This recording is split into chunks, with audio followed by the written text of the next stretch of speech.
नमस्कार किसान भाइयों, सुपर क्रॉप के इस यूट्यूब चैनल में आप सभी का स्वागत है।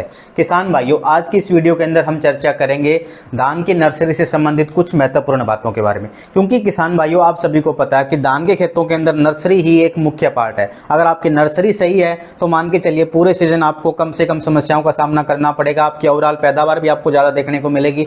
अगर आपकी नर्सरी में कहीं ना कहीं कुछ ना कुछ समस्या है या नर्सरी आपने प्रॉपर तरीके से तैयार नहीं करी तो फिर हो सकता है आपको पूरे सीजन समस्याओं का सामना करना पड़े और आपकी जो ओवरऑल पैदावार है वो भी आपको कम देखने को मिले। तो किसान भाइयों, आज की इस वीडियो के अंदर आपको मैं कुछ महत्वपूर्ण बातों के बारे में बताऊंगा जिनको आपको ध्यान में रखना है। अगर उन बातों को ध्यान में रख के आप अपनी नर्सरी लगाओगे तो आपको नर्सरी की क्वालिटी भी अच्छी देखने को मिलेगी और कम से कम समस्याओं का सामना करना पड़ेगा आपको पूरे सीजन में, और ओवरऑल पैदावार होगी आपकी वो भी किसान भाइयों अच्छी होगी। तो किसान भाइयों, सबसे पहले जो बात आ जाती है कि जो धान की नर्सरी आप लगा रहे हो उस जगह आपको क्या है कि नहर का पानी और आपके ट्यूबवेल का पानी, दोनों तरह के पानी है वो आपको उपलब्ध होने चाहिए।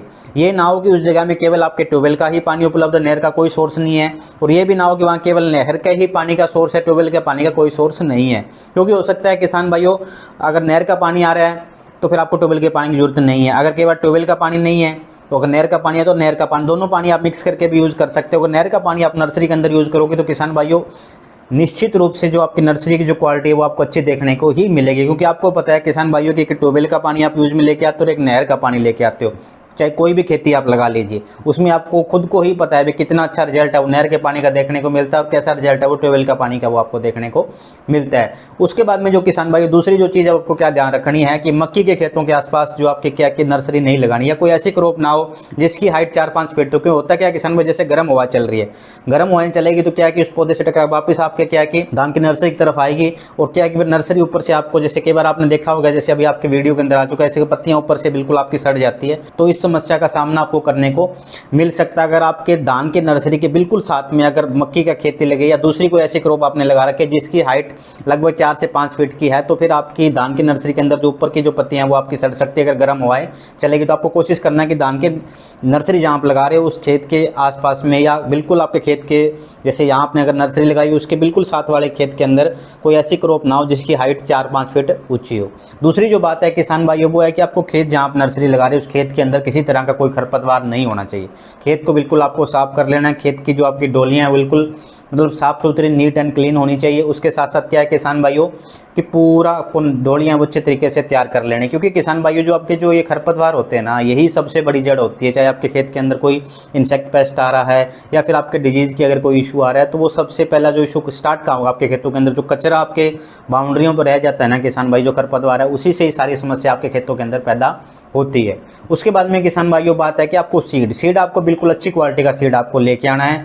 पैसे के लिए लालच नहीं करना है किसान भाइयों, क्योंकि कुछ वैरायटियों की सेम वैरायटी, अगर मैं एग्जांपल दूं आपको 1692 पूसा बासमती 1692 का जो बीज है किसान भाइयों वो आपको 180 रुपये, 190 रुपये, 200 रुपये तक भी जा रहा है, 220 रुपये तक केजी मिल रहा है, और वही बीज आपको 60 रुपये किलो मिल रहा है। तो किसान भाइयों आपको क्वालिटी के साथ कोई कॉम्प्रोमाइज़ नहीं करना। अभी बात कितनी है किसान भाइयों, केवल क्या है कि 700-800 रुपये की बात है पर एकड़ के हिसाब से। अगर आप हाई से हाई क्वालिटी का बीज लेके आओगे और लो से लो क्वालिटी का लेके आओगे, पर वो कहीं ना कहीं अगर वो उस बीज की क्वालिटी आपको अच्छी नहीं मिली तो फिर क्या है कि वो कहीं ना कहीं 800 रुपये आपका 8,000 में या कितने ही हज़ार में बदल सकता है। तो आपको क्या है कि बीज की क्वालिटी अच्छी आपको रखनी है। कोई जरूरी नहीं है कि 220 वाला ही अच्छा है, जरूरी नहीं है कि 60 वाला खराब ही है, पर जिस भी सोर्स से आप लेके आओ वो आपको सोर्स अच्छे से देखना है, यहाँ बीज में किसी तरह की कोई इम्प्योरिटी ना हो, बीज की क्वालिटी बिल्कुल अच्छी हो किसान भाइयों।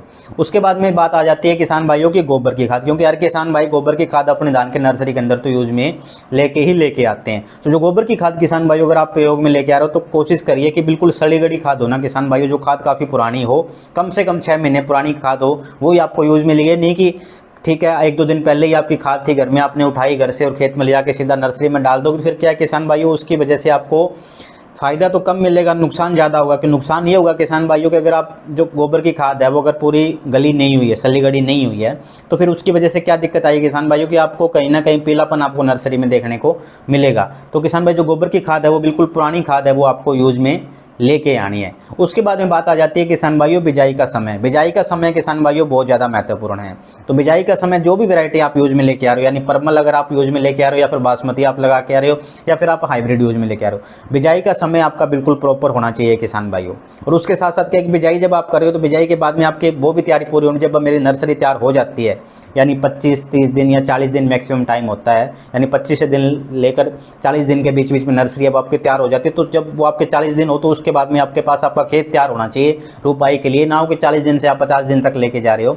जब पूरी आपकी नर्सरी तैयार होगी उस समय आपको रोपाई है उसकी सही समय पर करनी है, और धान की नर्सरी की जो बिजाई है वो भी आपको बिल्कुल सही समय पर करनी है। अगर आप समय पर नहीं करोगे तो फिर आपको कुछ ना कुछ समस्याओं का सामना करना पड़ेगा। तो आपकी ग्रोथ प्रॉपर तरीके से नहीं होगी, पीलापन आपको देखने को मिल सकता है, या फिर इन्वायरमेंट की वजह से किसी भी तरह का कोई भी उल्टा असर है वो आपको धान की नर्सरी के अंदर देखने को मिल सकता है। तो किसान भाई उसके बाद में जो बात आ जाती है वो है कि अगर जिस खेत के अंदर आप धान की जो नर्सरी है वो लगाओगे उस खेत की बिल्कुल लेवलिंग होनी चाहिए, क्योंकि अगर लेवल में नहीं होगा आपका खेत तो कहीं पानी कम खड़ा होगा, कहीं पानी ज़्यादा खड़ा होगा, फिर उसकी वजह से क्या है कि आपको समस्याओं का सामना करना पड़ेगा।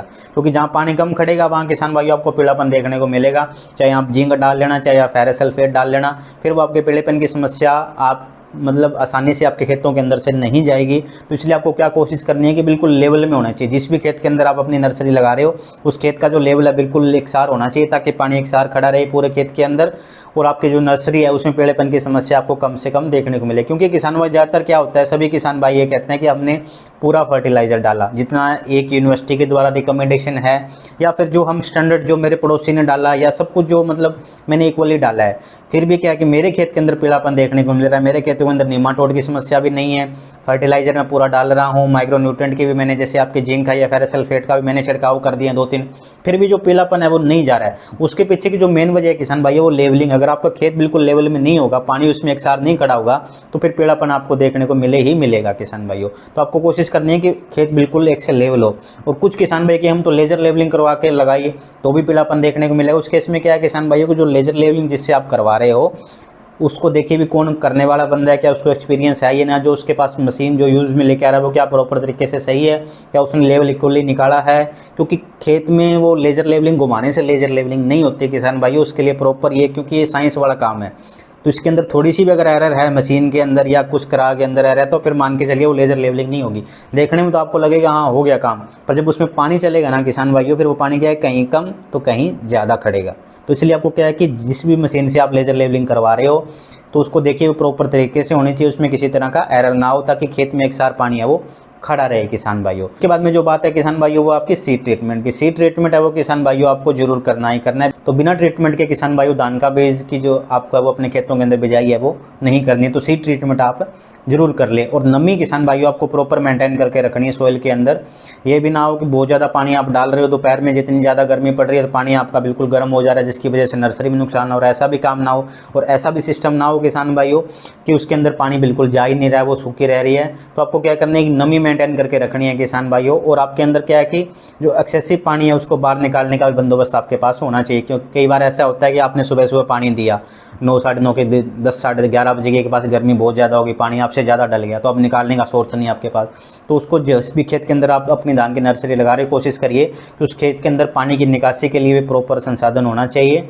भी किस तरीके से हमने उसको बाहर निकालना है वो प्रॉपर आपके पास फैसिलिटी होनी चाहिए। उसके साथ साथ क्या है कि पानी भी प्रॉपर तरीके से देने की भी फैसिलिटी होनी चाहिए, यानी देने की और निकालने की दोनों फैसिलिटी आपके खेतों के अंदर मौजूद है वो होनी चाहिए। तो किसान भाइयों मुझे उम्मीद है अभी ये सब बातें अगर आप अपने खेतों के अंदर अपनाओगे तो आपको निश्चित रूप से अच्छा रिजल्ट है वो देखने को मिलेगा। उसके साथ साथ आपकी नर्सरी की ग्रोथ भी आपको अच्छी देखने को मिलेगी, एक सार आपकी ग्रोथ होगी। उसके साथ अगर इस नर्सरी को आप अपने खेतों के अंदर लगाओगे तो जो खेत के अंदर इसकी ग्रोथ भी अच्छी होगी, पूरे सीजन आपको कम से कम समस्याओं का सामना है वो करने को मिलेगा। तो किसान भाइयों ये सब तमाम बातें थी आपकी धान की नर्सरी से संबंधित। किसान भाइयों अगर आपके जितने भी मैंने आज इस वीडियो के अंदर बातें आपको बताई है, इन बातों से संबंधित अगर आपके कुछ भी क्वेरीज है, अगर आपके मन में लग रहा है भी हाँ ये क्वेश्चन मुझे पूछना चाहिए, या मैंने कुछ ऐसी बातें बताई जो शायद आपको ना समझ में आई हो तो आप उनके द्वारा पूछना चाह रहे हो, तो किसान भाइयों आप हमारी इस वीडियो के नीचे हमें कमेंट करके पूछ सकते हैं। उसके साथ साथ अगर आपको हमारी वीडियो अच्छी लगी हो, आप हमारे यूट्यूब चैनल पर नए हैं किसान भाइयों, तो हमारे यूट्यूब चैनल को जरूर सब्सक्राइब करके रख लीजिए। क्योंकि कुछ नहीं, 1 सेकंड का काम है, एक बटन दबाना है खाली आपको, ताकि हम आपस में जुड़े रहें, और ताकि जब भी कोई नई वीडियो आए किसान भाइयों या जैसे कोई टेक्निकल जानकारी आती है खेती के बारे में तो वो आप तक पहुँच पाए और आप उस टेक्निकल जानकारी को लेकर कम खर्चे में अधिक पैदावार है वो ले सकें। धन्यवाद।